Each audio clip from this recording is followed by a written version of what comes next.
In today's video, I'm going to teach you how to use mind map in ClickUp. We'll start from your list view because that's where most of your tasks are already organized. Open the list where you want to build a mind map. This makes sure everything you create visually will stay connected to the same place you manage work day to day. At the top of your screen, look for the option labeled View. Go ahead and click on that. This is where ClickUp lets you switch between different ways of seeing your work, like list, board, calendar, and in this case, mind map.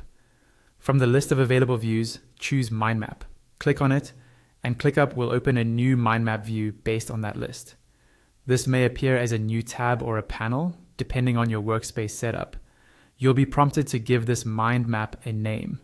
Type in a name that clearly explains what you'll use it for, like Project Overview or Marketing Plan. A clear name will help you recognize it later when you have multiple views attached to the same list.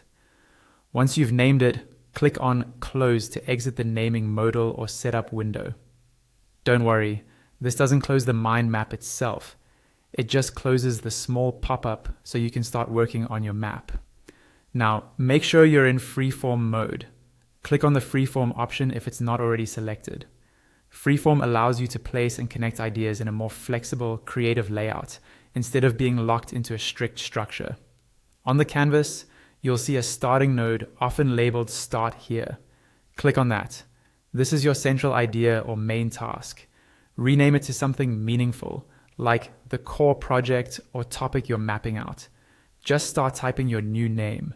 Next, with that central task box selected, click the plus icon to add another connected task box. This creates a new node branching out from your main idea. Give this new box a name that represents a subtopic, phase, or key task. Repeat this process as many times as you need. Keep clicking the plus icon and naming new boxes to break your main idea into smaller, manageable pieces.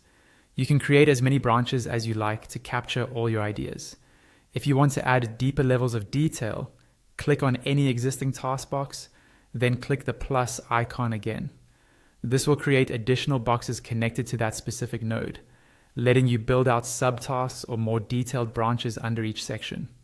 As your mind map grows, use the zoom controls to zoom in and out. Zooming in helps you focus on a specific area, while zooming out gives you a high-level overview of the entire structure.